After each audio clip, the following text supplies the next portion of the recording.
কত হচ্ছে দাদা? 162 টাকা। মাসিমা খুচরো দিন। খুচরো নেই দাদা, আপনাকে একটু করে দিতে হবে। আমি কোথায় পাবো? এই প্রথম ভাড়া, আপনি খুচরো করে আনুন না যেখান থেকে হোক।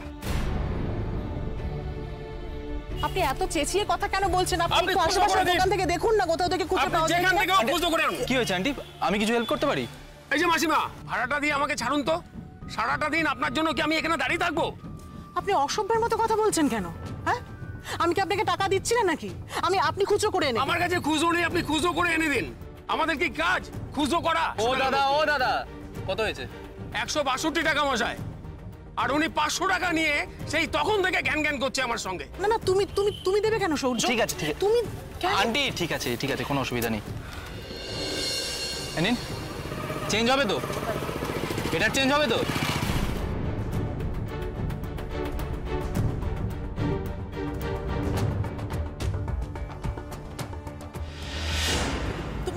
তুমি এখানে কি করছো সৌর্য? কি করছো এখানে তুমি? তুমি এখানেও তুমি চলে এসেছো। তার মানে আমি যা শুনেছি, যা বুঝেছি সব ঠিক। ভগবান, আমাকে কেন বাঁচিয়ে রেখেছো? কেন বাঁচিয়ে রেখেছো এই অপমান সহ্য করার জন্যে? আন্টি আপনি এসব কেন বলছেন আমি বুঝতে পারছি না। আমি ওদিক থেকে আসছিলাম, আপনাকে দেখে দাঁড়িয়ে গেলাম। দেখুন ওই যে আমার গাড়ি। আমি হাত জোর করছি তোমার কাছে সহ্য, তোমার কাছে হাত জোর করে অনুরোধ করছি, তুমি রায়কে মুক্তি দাও। রায়ের সঙ্গে তুমি আর কোনো সম্পর্ক রেখো না, দয়া করো আমাকে। এই অসম্মান, এই অপমান আমি আর সহ্য করতে পারছি না। হ্যাঁ, আমি মানছি সহ্য যে তোমার সঙ্গে অনেক অন্যায় হয়েছে। আমি এও ধরে নিচ্ছি যে আমার মেয়ে তোমার সঙ্গে জোর করে সম্পর্ক রেখেছে। তোমার এতে কোনো দোষ নেই। হতভাগীর অতিক্রম হয়েছে, তাই এই কেলেঙ্কারি ঘটিয়েছে। কিন্তু তুমি তো ভালো ঘরের ছেলে বাবা, বলো। তার মধ্যে তুমি আমার মেজো মেয়ের স্বামী। তুমি কেন রায়ের নাক পাশ কাটাতে পারছো না বলো তো? এই অসম্মানের কথা যদি তোমার বাড়ির লোকের কানে যায়, তারা তো কানে আঙুল দেবে। এমনিতে তো আমার অসম্মানের কোনো সীমা নেই। আন্টি এক মিনিট দেখুন, আপনি এসব কথা কেন বলছেন আমাকে একটু বলবেন? আপনার সাথে অনিদার কি কোনো কথা হয়েছে? অনিদা রায়ের ব্যাপারে আমার নাম জড়িয়ে আবার আপনাকে কিছু বলেছে না? সেই বলে গেছে। কি করতো সে হতভাগীর কেলেঙ্কারির কথা রাষ্ট্র না করে আমাকে তো শুনতেই হবে। আমাকে বলে গেছে সে আরো অনেক কিছু করতে পারতো। উকিল ডেকে, পুলিশ ডেকে, রাস্তার মাঝখান দিয়ে হিড় করে টানতে এই হতভাগীকে অপমান অসম্মানে বুড়িয়ে তুলতে পারতো, কিছু করে। বাড়ি বসে আমাকে বলে গেছে। কিন্তু সে না বলেও যেটা বলে দিয়ে গেছে, সেটা হচ্ছে ওই হতভাগী ও নিজের জীবনের সঙ্গে আরো অনেকগুলো জীবন নষ্ট করে দিয়েছে। ও নিজের ওই নষ্টামির খেসারত দিতে এসছে এখানে। তুমি যে এত কিছুর পরেও আমাকে কেন বাঁচিয়ে রেখেছো ভগবান? আন্টি রাই এখন কেমন আছে? তুমি এখনো আমার কাছে রাই কেমন আছে জিজ্ঞেস করছো? তুমি কেন বাধ্য করছো আমাকে কড়া কথা বলতে সৌর্য? কিভাবে বললে বুঝবে যে রাইয়ের ভাবনা তোমাকে ভাবতে হবে না? তুমি বরং নীলুর প্রতি মন দাও। হ্যাঁ, রাইকে রাইয়ের মতো থাকতে দাও সূর্য, প্লিজ।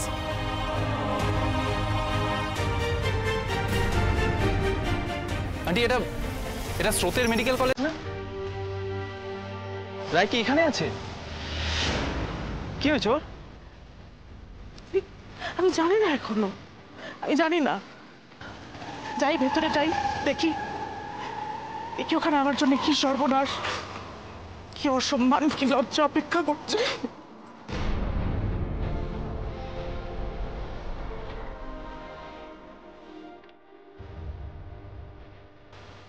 রাই তাহলে এখানে আছে? ওর মা কেন জানে না যে ওর কি হয়েছে? ও কি ওর মাকে কিছুই বলেনি? তাহলে কি আছে ওর সঙ্গে? নিজের কি কেউ নেই? রাই কি একা একা নিজের চিকিৎসা করাতে এসেছে, নাকি স্রোত আছে? কিন্তু ও তো বাচ্চা মেয়ে, ও তার উপর আবার একা। না আমি যাবো ভেতরে, যে যা ভাবার ভাবুক, আমি যাবো। হ্যাঁ।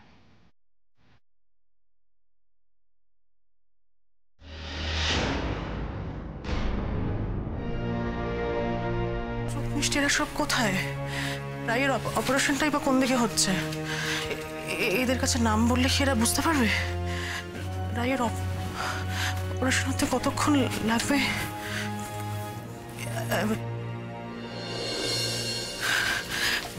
বলছি, হ্যাঁ বলুন, কি জানতে চান? আমার বড় মেয়ে রাই, ও এই হাসপাতালে ভর্তি আছে। একটু বলবেন কোথায় আছে? দয়া করে পেশেন্টের পুরো নাম বলবেন ম্যাডাম। হ্যাঁ, রাই পূর্ণা মুখার্জি। ওর আজকে অপারেশন আছে, একটু দেখুন না। এক মিনিট ম্যাডাম। হ্যাঁ, রায়পূর্ণা মুখার্জি। হ্যাঁ, আজই উনি অ্যাডমিট হয়েছেন। এক মিনিট, আমি ওনাকে দেখে বলে দিচ্ছি উনি আজকে ওটিতে রয়েছেন না ওনার কেবিনে রয়েছেন। বাই দ্য ওয়ে, আপনি পেশেন্টের কে হন? আমি মা, আমার বড় মেয়ে। হ্যাঁ, পেশেন্টকে এখন কেবিনে রাখা হয়েছে, কয়েকটা টেস্ট হয়েছে ওনার। টেস্ট? মানে টেস্ট কিসের টেস্ট? কি হয়েছে আমার মেয়ের? কি হয়েছে একটু বলুন না। যতদূর জানি ওনার কেসটা একটু ক্রিটিক্যাল, ওনাকে ওটির জন্য রেডি করা হচ্ছে। জটিল মানে? আমার মেয়ের জটিল কি হয়েছে? আমাকে একটু বলুন না কি হয়েছে। আমাকে কি নিয়ে ভর্তি হয়েছে, কিসের অপারেশন, আমাকে একটু বলুন না। দেখুন ম্যাডাম, আমি বেশি কিছু জানি না, আপনি ওনার ডক্টরের সাথে কথা বলুন। আপনার বাড়ির লোক কেউ নেই এখানে আর? হ্যাঁ, আমার মেয়ে, ছোট মেয়ে আছে, ও এই হাসপাতালেই পড়াশোনা করে। হ্যাঁ, আচ্ছা বলছি, আপনি সত্যি কিছু জানেন না যে ওর কি হয়েছে, কিসের অপারেশন? একটু বলুন না প্লিজ। দেখুন, এটা বলার অধিকার আমাদের নেই।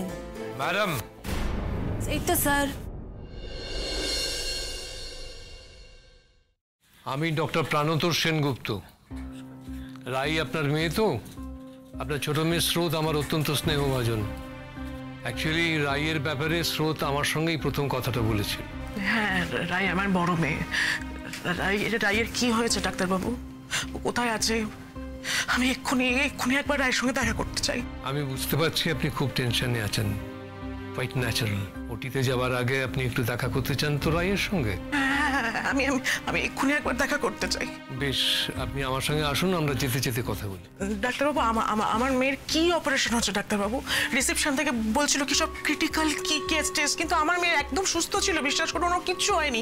আমি হাসপাতাল থেকে যখন খবর পেলাম, মেয়ের ভর্তি হওয়ার খবর পেলাম, এখানে এসে শুনছি ক্রিটিক্যাল কেস। আমার মাথায় কিছু ঢুকছে না ডাক্তার। আপনি টেনশন করবেন না, আমি রাইয়ের ব্যাপারটা সবটাই জানি।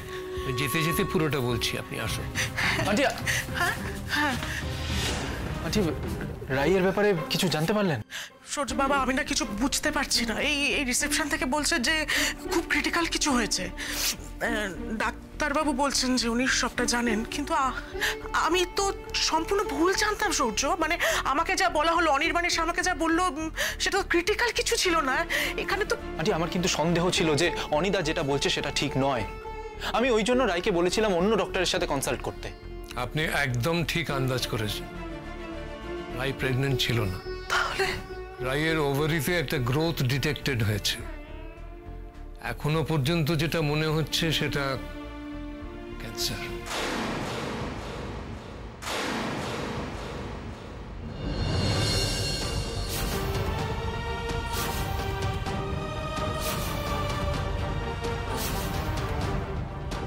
আপনি কি বলছেন ডাক্তারবাবু?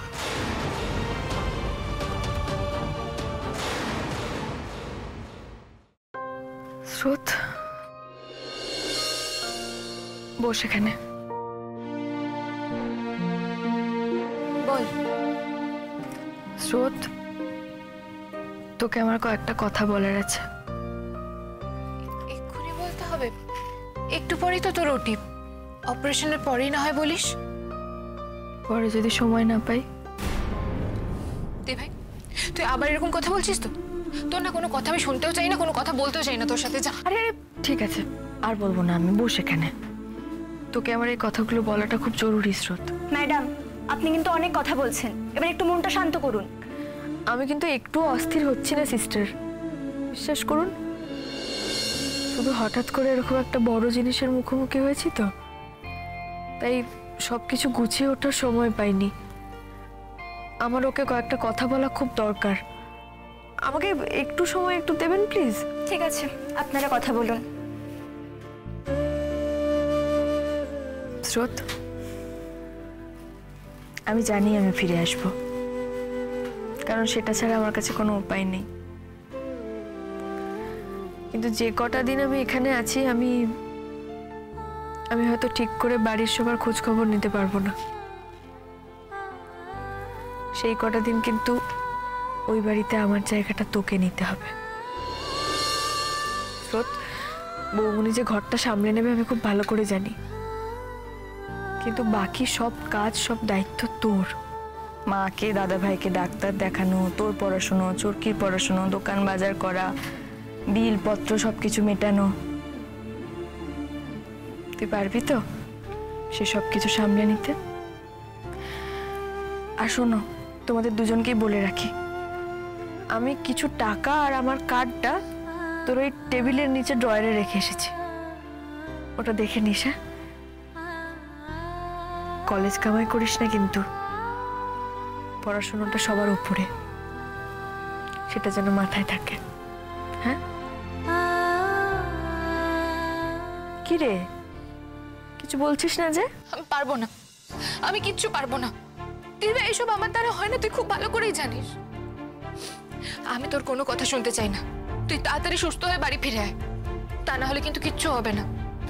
যে চারটা বুঝে নেবে। আর বৌমনি, তুমিও দিদিভাইকে বলে দাও তুমি ওর কোনো কাজ করবে না। আচ্ছা বস বস, এখানে শান্ত হয়ে বস। স্রোত, রাই কি বলছে অন্তত সেটা শুনে নাও। এরকম ছেলে মানুষও কেন করছিস স্রোত? এতদিন কে আমার মনে জোর দিল? কে আমাকে সাহস দিয়ে এখানে নিয়ে এসে ডাক্তার দেখালো? কে ডাক্তারের সঙ্গে কথা বলে আমার অপারেশনের ব্যবস্থা করলো? তুই তো। তুই না থাকলে যে আমি আমার এত বড় অসুখটার কথা জানতেই পারতাম না স্রোত। তাহলে এখন যদি তুই বলিস কিছু করতে পারবো না, তাহলে হবে? হ্যাঁ, সে আমি ডাক্তারি পড়ি তাই ওটা পেরেছি, কিন্তু আমি আর কোনো দায়িত্ব নিতে পারবো না, আমি কিছু করবো না। তুই পারবি না তো কে পারবে? আমার বোনকে যে পারতেই হবে। তোকে শক্ত থাকতে হবে স্রোত, প্র্যাকটিক্যালি সবকিছু ভাব। স্রোত দেখ, আমাদের এই কজনের মধ্যে কিন্তু তুই সব থেকে ভালো জানিস আমার কি হয়েছে, সেটা কত দূর এগোবে। তাই জন্যই আমি বলছি, ধর অপারেশনের পরও যদি কিছুদিন আমাকে একটু বিছানায় থাকতে হয়, তাহলে তুই দায়িত্ব নিবি না? না না না, আমি জানি না, আমি কিছু জানি না। আমি কেন জানবো তোর কি হয়েছে? আমি সবে সেকেন্ড ইয়ারে পড়ি, আমি এখনো অত কিছু শিখিনি। পাগলি আমার। ডক্টর সেনগুপ্ত আমাকে বলেছেন কলেজের সবাই নাকি জানে তুই কতটা ব্রিলিয়েন্ট স্টুডেন্ট। সেকেন্ড ইয়ার হলেও অনেকের থেকে অনেক এগিয়ে আমার বোন, অনেক বেশি ম্যাচিওর। তাহলে সে পারবে না এটা কি হতে পারে নাকি? স্রোত, বাড়ির ছোট মেয়ে, আদরের মেয়ে থেকে বেরিয়ে এসে এখন একটু বড় হতো আমার জন্য। কেন দিদিভাই, কেন বড় হতে বলছিস আমায়? কেন জোর করে বড় করে দিতে চাইছিস তুই আমাকে? আমি তো চিরকাল তোর আদর পেয়েছি। আমি যখন কলেজ যেতাম তুই আমাকে খাইয়ে দিতিস। আমার যখন পরীক্ষা ছিল তুই বারবার আমাকে কফি করে দিতিস। আমি যাতে ঘুমিয়ে না পড়ি তুইও জেগে বসে থাকতিস। আমার যখন অসুখ করতো সারা রাত আমার মাথার কাছে জেগে বসে থাকতিস। আমি যখন দোকানে হিসেব ভুল করতাম তুই আমাকে বকতিস। আমি খাবার ছেড়ে চলে গেলে টেনে নিয়ে এসে আবার বসে খাওয়াতিস। চুল বাঁধা থেকে শাড়ি পরা, কোনো কিছুতে চরকির থেকে তফাৎ করিসনি। তাহলে এখন কেন দিদিভাই, কেন? না, আমি বড় হব না, আমি কিছুতেই বড় হব না এখন। রাই, তুমি ভেবো না, তুমি একেবারে হালকা মনে উঠিতে যাও। আমাদের স্রোত সবটা পারবে। কি স্রোত, এতদিন দিদি ভাইয়ের ট্রেনিং এ থাকার পর তুমি পারবে না বলছো? না বলাটা লজ্জার, জানো না? আমাদের রাই এতদিন সবটা, বাড়ি বাইরে সবটা এত সুন্দর সামলেছে, তুমি কেন পারবে না? আর তুমি না পারলে সেটা যে রাইয়ের ব্যর্থতা। আমি চেষ্টা করবো দিদি, তবে তোর মতো পারবো না, আগেই বলে দিচ্ছি। নিজের মতো যেটুকু পারবি সেটুকুই করবি। এই যে তুই বললি, আমি এতেই নিশ্চিন্ত হলাম। রাই, আমি এবার তোমাকে একটা কথা বলি। বলো বৌমনি। দেখো, রাগারাগি করো না, আরেকবার ভেবে দেখো অনির্বাণকে কি একবারও। না, ভাবাভাবির কোনো জায়গাই নেই। আমি একটা কথা তোমাদের বলে দিচ্ছি, যদি এই অসুখে আমি মরেও যাই, অনির্বাণকে আমি দেখতে চাই না। কি বলছো এসব? কেন এই কথা মুখে আনছো রাই?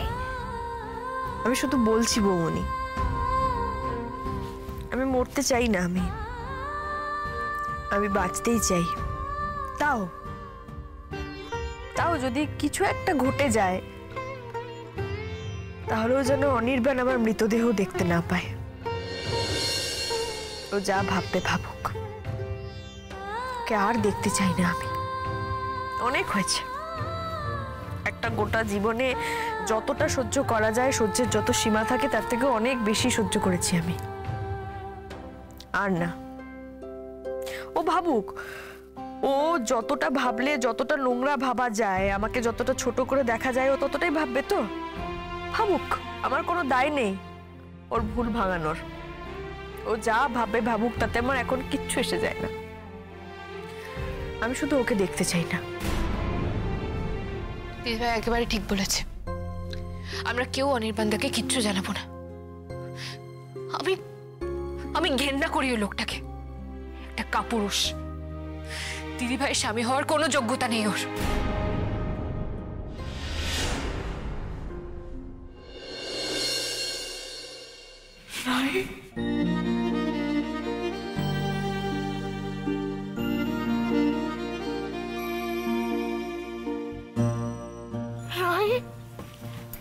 কেমন আছিস মা? ম্যাডাম, একটা রিকোয়েস্ট, মেয়ের সঙ্গে কথা বলুন, কিন্তু ইমোশনাল হয়ে কান্নাকাটি করা চলবে না। ওটির আগে প্রেশারটা নর্মাল রাখা অত্যন্ত জরুরি। আপনি চিন্তা করবেন না আঙ্কেল, আমি নিজেরটা খুব ভালো করে বুঝে গেছি। হয়তো বুঝতে একটু দেরি করে ফেলেছি, কিন্তু আমি ঠিক করেই নিয়েছি। সুস্থ হওয়ার পরও আমি এরকমটাই থাকবো। এটা কিন্তু সকলের সবার আগে ভাবা দরকার। নিজের কথা, নিজের ভালো থাকার কথা। নিজে ভালো না থাকলে অন্য কাউকে ভালো রাখা যায় না। সুতরাং যার দায়িত্ব যত বেশি, তাকে নিজেকে তত বেশি ভালো রাখতে হবে। নিজের ভালো মন্দের খেয়াল তাকে রাখতে হবেই, না হলে সে ভালো রাখতে পারবে না। আমি আর সময় নষ্ট করবো না, তোমরা কথা বলে নাও। এরপর তো তোমাকে ওটিতে নেব, তার জন্য তোমাকে তৈরি করতে হবে, সেটা একটা লম্বা সময়। তার আগে কথা বলে নাও। সিস্টার, আপনি আমার সঙ্গে একবার আসুন। তুমি আবার কষ্ট করে এখানে কেন আসতে গেলে মা? দাদা ভাইকে বাড়িতে একা রেখে তোমার এখানে আসাটা একদমই ঠিক হয়নি। এত অভিমান তোর রাই, এত অভিমান তোর আমার উপরে। আমাকে তো বলিসনি, আমাকে তো বলিসনি তোর এত বড় রোগ বাঁধিয়েছে। আমাকে একটা বার বলিসনি কেন মা? কি বলতাম আমি তোমাকে?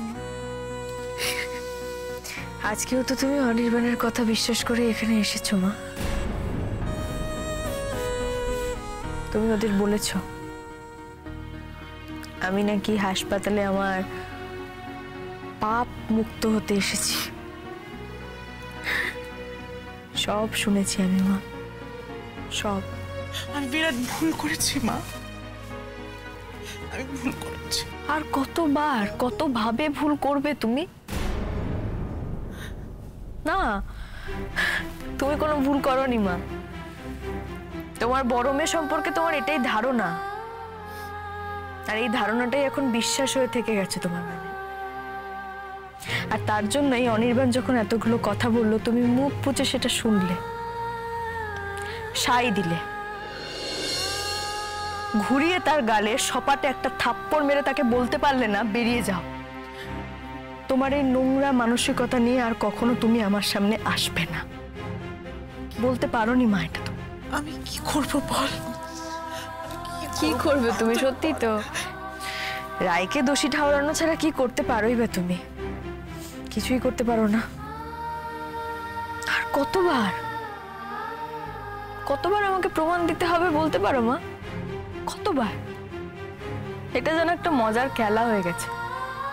প্রত্যেকবার যে কেউ এসে কিছু একটা বলে দেবে আমার নামে, আর আমাকে নিজেকে প্রমাণ করতে হবে, বা অন্য কেউ এসে প্রমাণ করে দিয়ে যাবে। অদ্ভুত। মা, আমি খারাপ হয়েই থাকবো, আমি আর ভালো হব না, তার কোনো দায় নেই আমার। আর তোমাদের কারোর কোনো জবাবদিহির সামনে আমি আর দাঁড়াবো না। আমি কেন কাঠগড়ায় দাঁড়াবো? আমি বলতে পারো কি দায় পড়েছে আমার দাঁড়ানো? আর নিজের রক্তের সম্পর্ককে অস্বীকার করতে তোমার বা দাদা ভাইয়ের তো কারো 1 সেকেন্ডও সময় লাগে না। শুধু দরকার হয় একটা বড় অজুহাতের। আচ্ছা মা, তোমরা কি আদৌ আমাকে ভালোবাসো?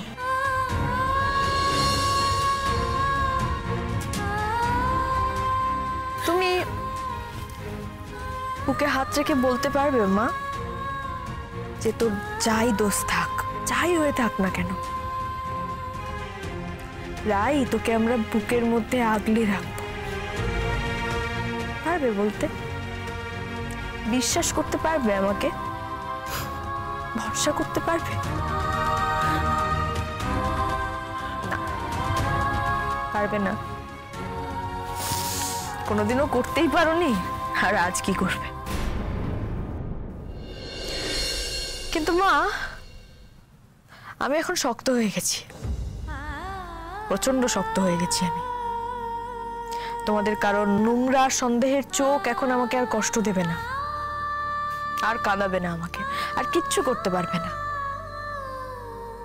আমিও এখন বলার চেষ্টাও করব না, কাউকে বোঝানোর চেষ্টাও করব না যে না, আমি তো কিছু করিনি, কোনো ভুল নেই আমার, কোনো দোষ নেই আমার। আর বলবো না। এখন আমিও শুধু মজা দেখব, কারণ আমি ভালো হতে চাই না, ভালো হওয়ার কোনো দায় নেই আমার। আর সত্যি কথা বলতে তোমার বা অনির্বাণের ডেফিনেশনের যে ভালো, সেটা তো আমি হতেই চাই না। দিদি প্লিজ একটু চুপ কর, এত এক্সাইটেড হোস না, ক্ষতি হয়ে যাবে। আমারই ভুল হয়েছে মাকে এখানে আসতে বলে। তুই কোনো ভুল করিসনি স্রোত, তুই একদম ঠিক কাজ করেছিস। মাকে এই কথাগুলো বলা আমার খুব দরকার ছিল, এতে আমার কোনো ক্ষতি হবে না। বরং যদি এই কথাগুলো মনের মধ্যে আটকে থাকতো, তাহলেই বোধহয় আমি অপারেশনের টেবিলেই গুমড়ে মরে যেতাম। আমাকে বলে নিতে দে স্রোত, বলতে দে। যদি মরে যাই, এই কথাগুলো যে আমার সঙ্গে চলে যাবে। তুমি কাঁদছো কেন মা? কিসের জন্য কাঁদছো তুমি? আমাকে একটু বলতে পারো? তুমি কি আমাকে নিচে নামালে না নিজে নিচে নামলে? কোনটা? মা, অনির্বাণ যখন তোমাকে এই কথাগুলো বলছিল, তুমি যখন মুখ বুজে সেগুলোকে সহ্য করছিলে, তুমি কি একটু হলেও নিজের কাছে নিচে নামোনি? ভেবে দেখো তো। আর অনির্বাণ, ও তো একটা অসুস্থ মানুষ, সভ্য সমাজে ওর বাস করাটাই উচিত না। আমি কতবার অনির্বাণকে বললাম, অনির্বাণ আমি প্রেগনেন্ট নই, আমার অন্য কিছু একটা হয়েছে, অন্য ডক্টরের কাছে তোমার কনসাল্ট করা উচিত, রিপোর্টটা পুরোপুরি ভুল। আমার কোনো কথা কানেই দিল না, কারণ ও তো তখন অলরেডি মনের মধ্যে একটা রসদ পেয়ে গেছে। আর যারা সবাইকে অবিশ্বাস করতে চায়, যারা অন্য কাউকে দোষী সাজাতে চায়, তাদের মনটাই বোধহয় এরকম হয়। তারা তাদের কুৎসিত মনের খাদ্য খোঁজে সব জায়গায়, আর যখন না পায় তখন একটা মিথ্যেকেই ওরা সত্যি ভেবে নিয়ে বিশ্বাস করে সেটা নিয়ে অশান্তি করে।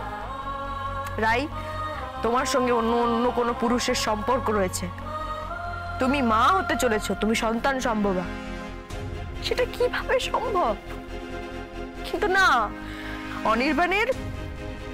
অনির্বাণের গোয়েন্দা মন তো তখন টকবক করে ফুটছে, আর ও তখন ভাবছে আমি তো ধরে ফেলেছি, রাই তো আমার কাছে ধরা পড়ে গেছে। এবার রায়ের সঙ্গে কার সম্পর্ক ছিল সেই পুরুষটাকেও আমাকে ধরে ফেলতে হবে, সেই পুরুষটা কে সেটা আমাকে জানতেই হবে। ছি, ঘৃণা হয় মাঝে মাঝে, আমি ভাবতেও পারি না আমি এই ছেলেটাকে একদিন নাকি আমি ভালোবেসেছিলাম। কি হচ্ছে সব? রাই এত বড় একটা অসুখ এতদিন ধরে চেপে রেখেছিল, কারোর সাথে কোনো কিছু শেয়ার করেনি। অনিতা কি মানুষ? প্রেগনেন্ট শুনেই ওকে সন্দেহ করতে শুরু করে দিল। আরে বাবা, একবার তো অন্য ডাক্তারের কাছে নিয়ে যেতে পারতো। কেন বারবার রাইকেই এত পরীক্ষা দিতে হয়? কেন সবাই ওকেই দোষী করে সবকিছুর জন্য? মেয়েটা যে সবার ভালো করতে চায়, এটাই কি ওর অপরাধ? আমার খারাপ লাগছে, আমার বড্ড কষ্ট হচ্ছে ওর জন্য। আচ্ছা, এমন নয় তো অনিদা, নীলু এরা সবাই মিলে রাইয়ের জীবনটা এতটাই তিক্ত করে দিয়েছিল যে হয়তো ইচ্ছে করেই রাই নিজের অসুখটা গোপন করতে চেয়েছিল? হয়তো ওর বাঁচার ইচ্ছেটাই চলে গেছিল? না না না না না, রাই এমন ধাঁচের মেয়ে নয়। ও জীবনকে খুব পজিটিভ চোখে দেখে, যাই হয়ে যাক না কেন। ও কখনো নিজের জীবন নিয়ে ছিনিমিনি খেলবে না। না না না,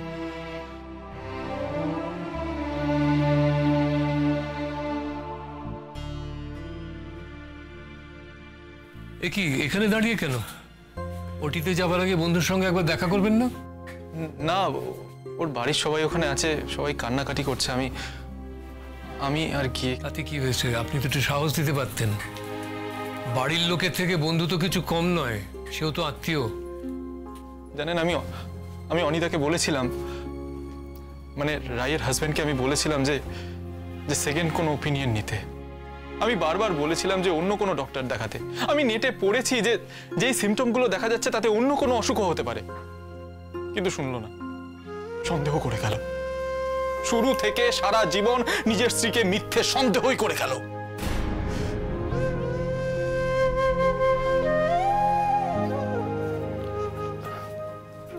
আই এম সরি, মানে আমার হয়তো এই কথাগুলো আপনাকে বলা ঠিক হচ্ছে না। আমি জানি না ওর ফ্যামিলি ব্যাকগ্রাউন্ড সম্পর্কে আপনি কতটা জানেন। আমাকে মাফ করবেন প্লিজ। ওকে, আমি অনেকটাই জানি। হ্যাঁ, মেয়েটা অনেক কষ্ট করেছে। স্রোতকে আমি মেয়ের মতো ভালোবাসি, সেই হিসেবে রাইও তো কিছু কম নয় আমার কাছে। বলছি, রাই ঠিক হয়ে যাবে তো? আশা রাখতে ক্ষতি কি? বেস্ট ডক্টরদের হাতে পড়েছে। ডক্টর সরকার, ডক্টর নন্দী, এ ব্যাপারে শেষ কথা। হ্যাঁ, আমি শুনেছি ডক্টর।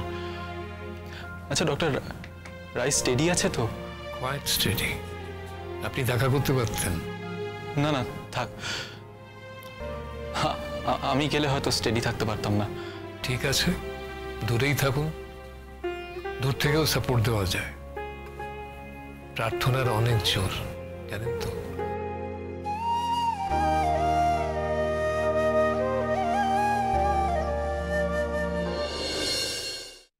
মাঝে মাঝে ভাবি কেন আমি অনির্বাণকে ভালোবেসেছিলাম, কেন ওর সঙ্গে সম্পর্কে জড়ালাম আমি। এটা কি সেই অনির্বাণই ছিল,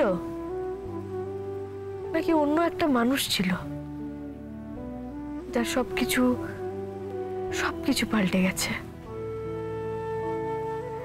না, তোমরা ভালো করে ভেবে দেখো, ও কিন্তু একটুও বদলায়নি, একটুও পাল্টায়নি। ও বরাবর এরকম সন্দেহবাতিক ছিল। ও আমাকে নিয়ে সন্দেহ করতো বরাবর। ও আমাকে চোর ঠাউরেছিল, শুধুমাত্র আমাকে চোর অপবাদই দেয়নি, আমাকে পুলিশেও দিতে চেয়েছিল। পুলিশ ডেকে নিয়ে এসেছিল আমার জন্য।